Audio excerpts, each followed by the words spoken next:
Hello, and welcome to the Extraordinary Talk Show with your host today, Della Hill. Hi, everybody. I'm so glad to be back with you guys again this week. I hope a few of you have come back to hear me again. I know there's at least one out there. So today we're going to follow up talking about meditation. Don't get bored and change the channel yet, please. Hang on, listen. There's something I have to say that's going to make a difference for you. Last week we talked about why to meditate. This week we're going to talk about how to meditate, but I cannot talk about how to meditate without giving you some reasons why you should meditate. So let's just get rolling. In order to meditate, a lot of people think that they can't do it. They think that they're not able to calm their brain enough, so they just don't even try. And last week, one of the things that I said is you don't have to be a yogi. You don't have to go to an ashram in order to learn how to meditate. If you can, oh my goodness, please take those opportunities because you will learn things there that will blow your mind.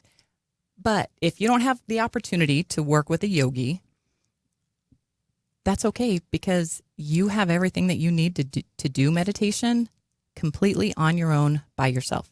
I'm going to give you a few guidelines, a few suggestions, but really when you want to meditate, you got to do what works for you. And what works for you is very likely different from what works for me. So I encourage you to find your own ways, but I'm going to give you a few tips. If you listen to nothing else, let me just tell you something in the next 30 seconds that will make a difference for you because it made a huge difference for me. If you have no desire to try any of this out, to actually put your own kind of effort into it, that's okay. Look up the 6-Phase Meditation by Vishen Lakhiani.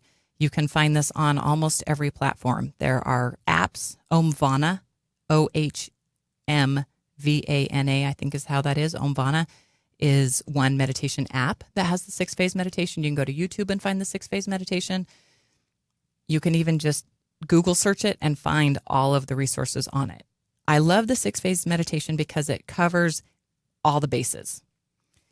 You don't always have to have all those bases covered in every meditation. Every meditation might be different for you.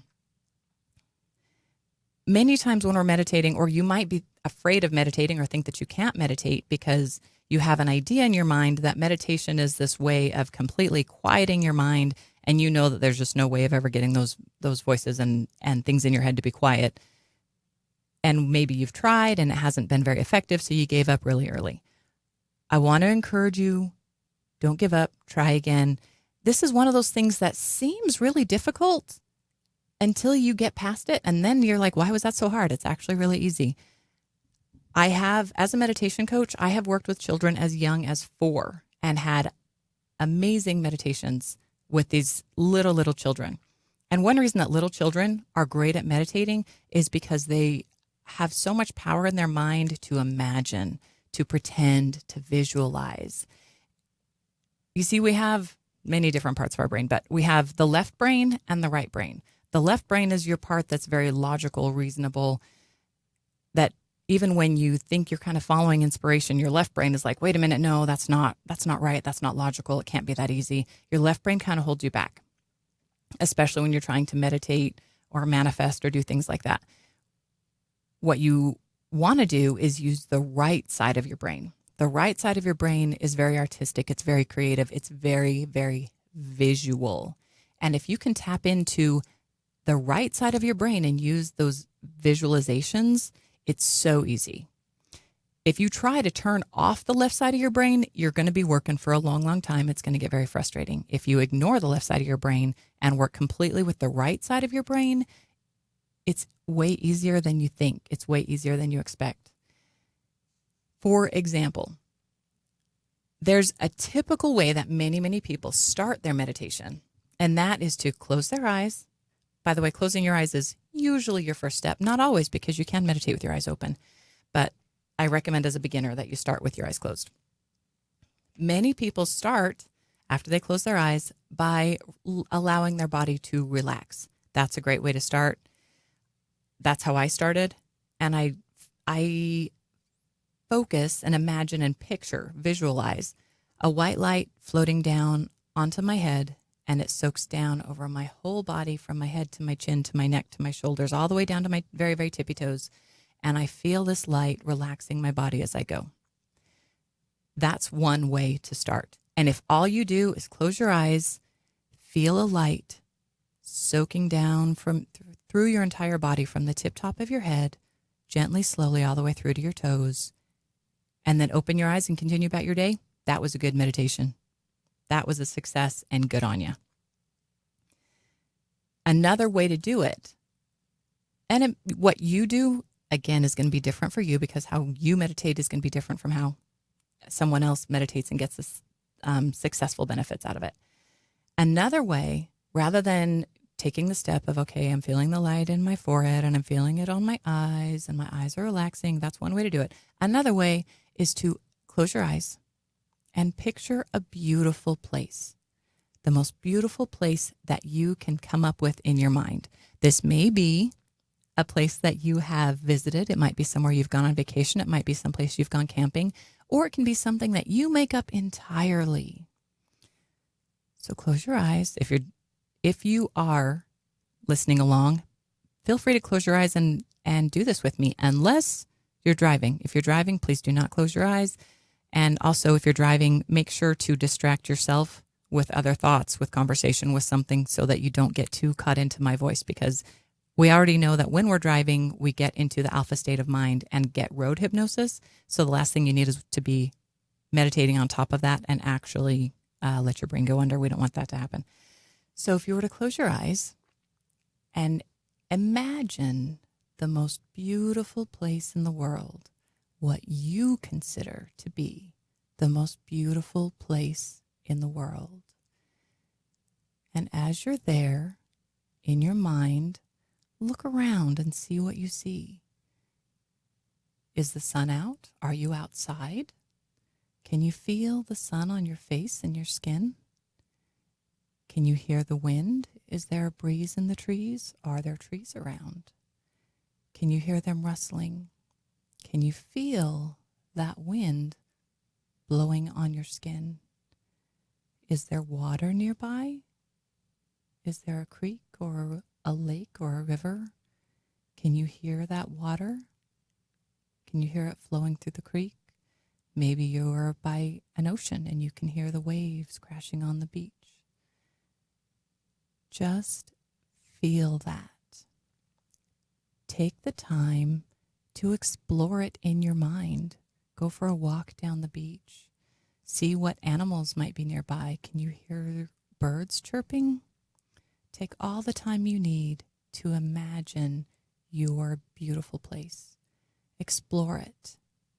And as you do this, all of the muscles in your body will automatically relax. So you can do this as opposed to going through the body relaxation as your first step. This beautiful place is a very, very special thing. This can be your beautiful place where you get to go anytime you're stressed out, anytime you're frustrated. Even if you can just go in the bathroom and shut the door for 30 seconds to close your eyes and feel yourself in your beautiful place. It will relax your mind. It will relax your body, and you will come out of it more able and ready to face the rest of your day with full intention and full power.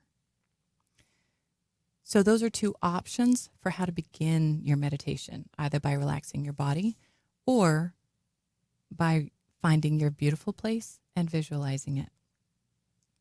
And I want to point out that when you're visualizing that beautiful place, guess what side of your brain you're using?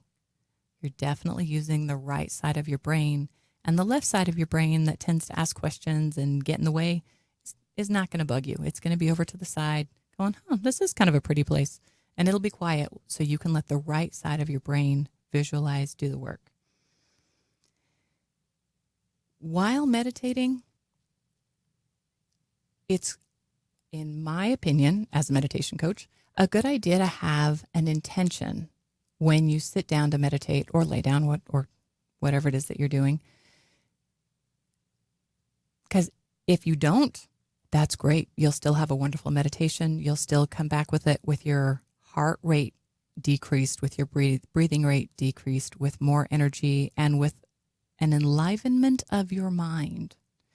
You will have all of those things.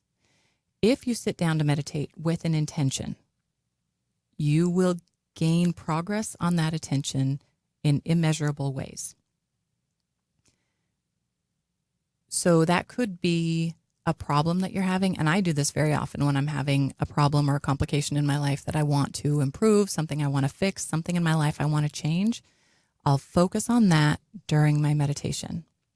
And while I'm meditating, I don't just picture the problem. I picture the problem being resolved.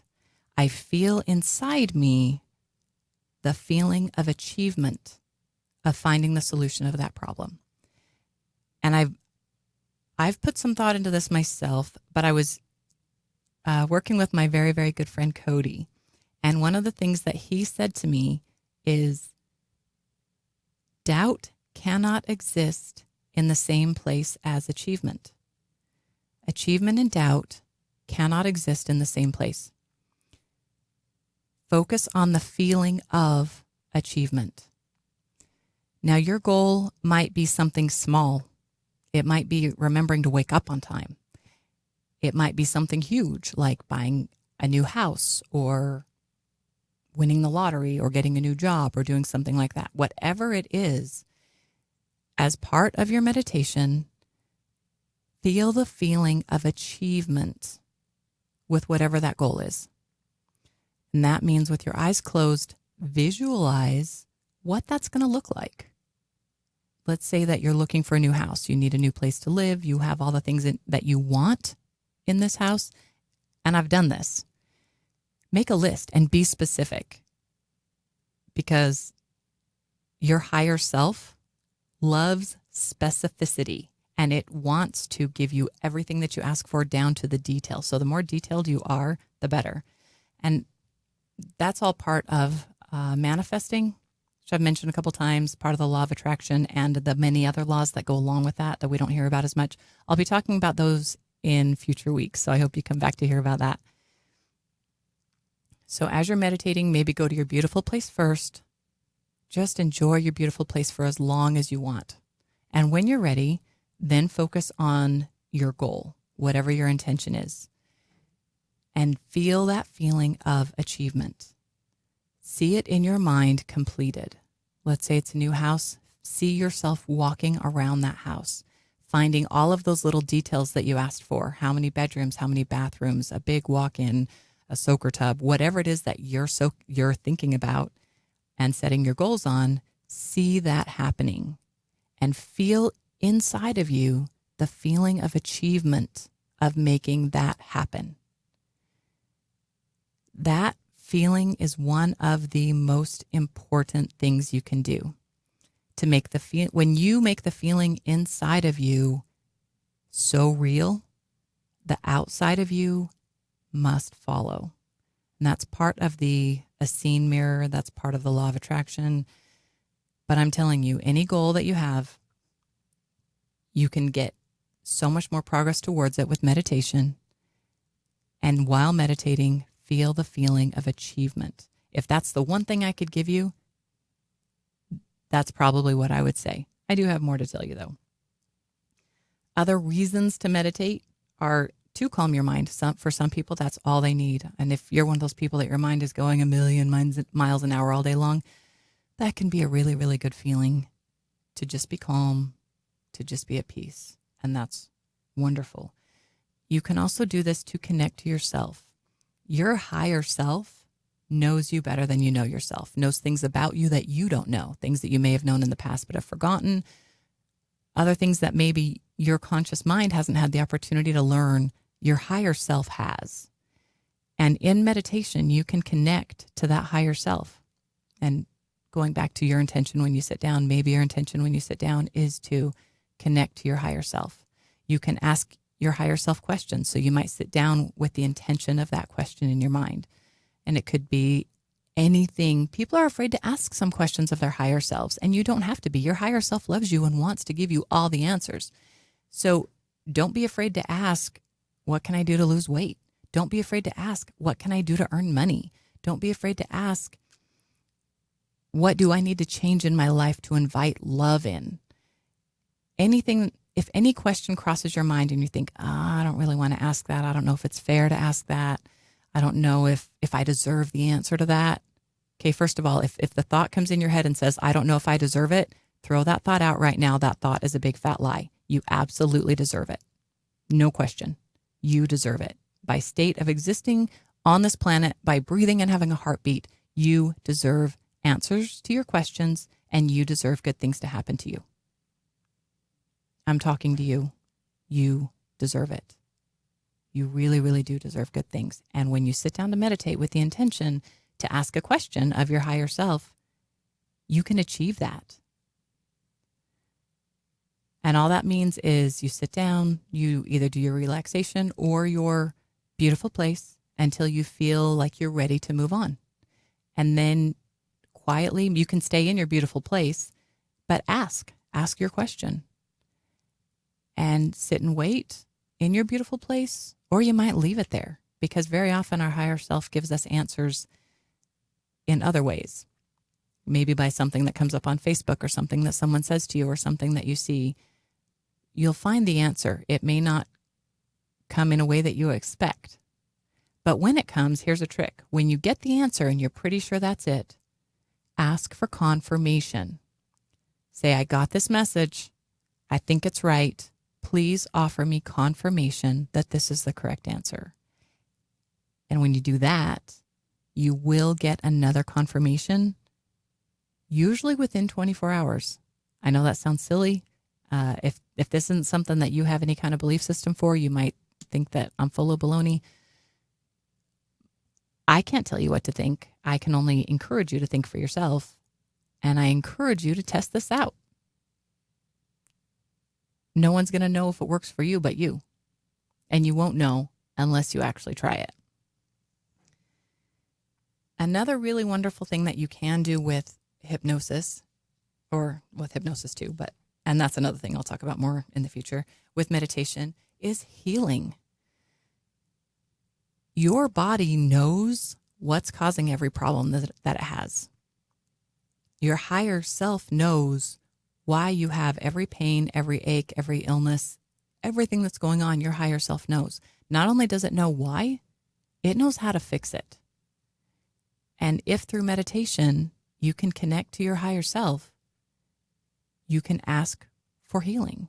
And that can be physical, it can be emotional, spiritual, mental, whatever it is that you need. Your higher self knows how to give that to you. And if you go to your higher self through meditation, you can ask for those things. So how do you do that? You might be wondering, okay, that sounds really cool that I have this higher self, but I've had it all the time apparently, and it hasn't healed anything yet. How do you ask? Good question. Start by doing your initial induction, whether that's relaxing your body or going to your beautiful place for as long as you need to. And then have an open conversation with your higher self. I do this sometimes just when I'm on walks or when I'm driving, anytime I'm by myself is a time that I'm able to do this. But sometimes the answers come a little clearer when I'm meditating. You might choose to picture your higher self as another individual, another person with a body. They might even look like you since they are you. Have them walk into your beautiful place, sit down and have a conversation with them. Sometimes it's easier to connect with your higher self if you have a visualization of seeing them in front of you and having an actual conversation with another person. If that's easy for you, great. That's wonderful. And as you meditate, you're going to find your own reasons. You're going to find your own motivations, what you love about it, what you want to search more, how you want to follow up on it more. The 6-phase meditation, let me tell you what these 6 phases are. I don't have time to walk you through the whole thing. I wish I did, but please, if you're interested in all, look it up. It's really, really awesome. In the 6-phase meditation, in addition to doing the initial induction of relaxation, the first step is to connect to your consciousness. connect to your higher self and recognize that you are bigger, bigger, bigger, far bigger than you ever knew. And recognize that your consciousness can cover the entire earth and can spread out to the whole universe. Next is gratitude. And we talked about this last week. Think of just a few things that you're grateful for. Anything that you can come up with. I'd say 5 to 10 things. It can be how delicious your breakfast was. It can be the smile that a stranger gave you on the street. It can be you're grateful for your job, your family, the big things in your life, the big and the little. It could be that you got a good parking space. Find a handful of things to be grateful for. And if you can't think of anything at all to be grateful for, be grateful that here in this moment, right now, doing this meditation, you have a few minutes to yourself. And if that's the only thing you can find to be grateful for, that's a start. The next step is forgiveness. And this can be a pretty tough one. It's not always easy to forgive in fact, I don't think anybody can forgive everyone right off when they first start. Sometimes it takes some work and some practice. One way to practice forgiveness in a meditation is to think of somebody that you know you need to forgive and picture them in front of you. Tell them, I'm sorry for what I did. I ask your forgiveness. This actual person, you may never have to see them. You may never have to talk to them. You don't even necessarily have to ask their forgiveness in person. If you want to, it's a good idea. I encourage you to follow your own judgment on that.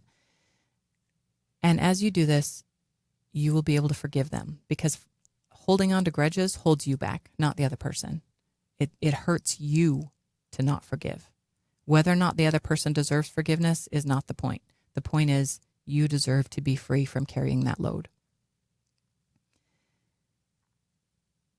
The next step is to visualize.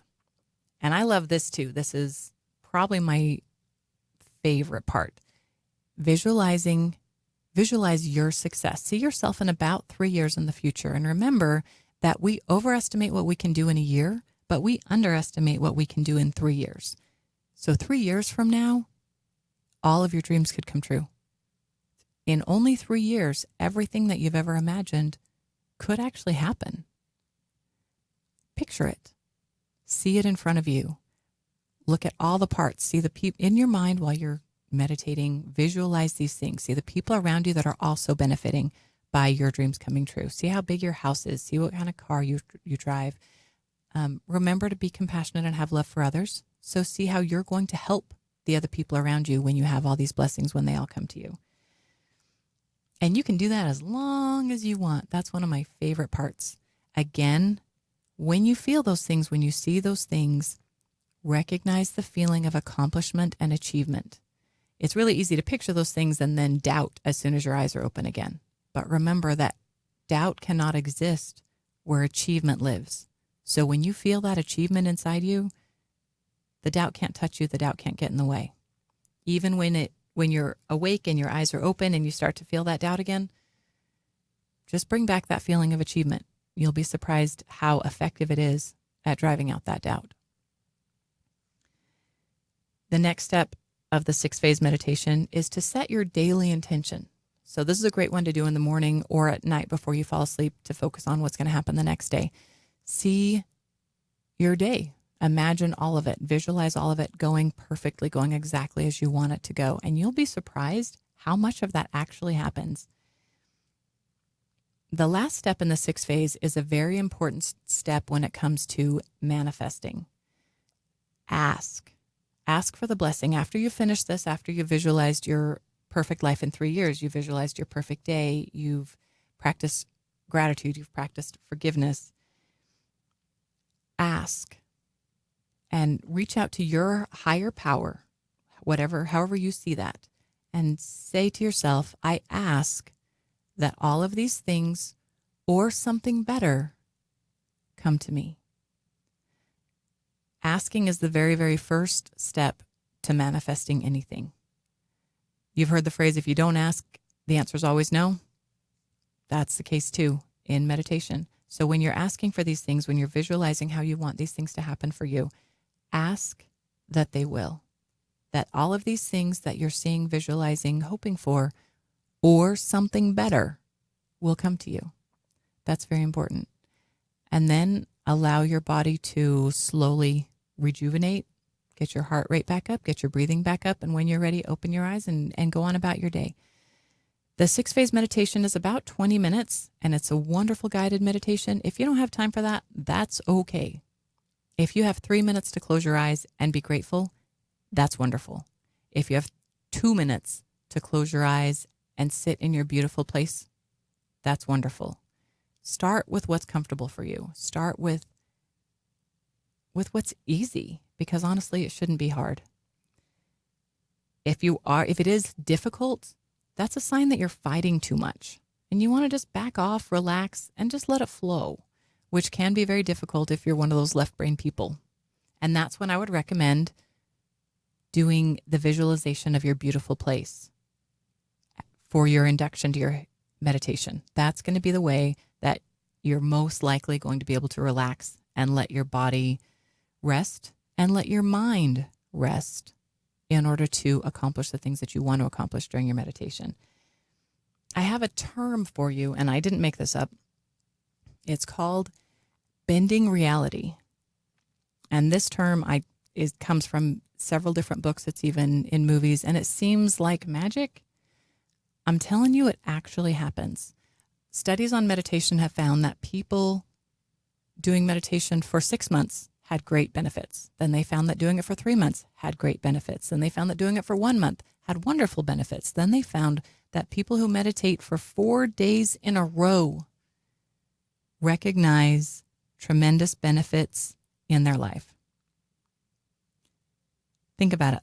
3 minutes for the next 4 days. That's all you did. I can't tell you how that would change your life. You have to try it and find out. But I encourage you to give it a shot. You don't know what's going to happen. But the term bend reality, as I've researched meditation, as I've listened to talks and watched videos and read books, the term bending reality continues to come up. And at first I kind of blew it off and thought, what are they talking about? I don't even know what that means.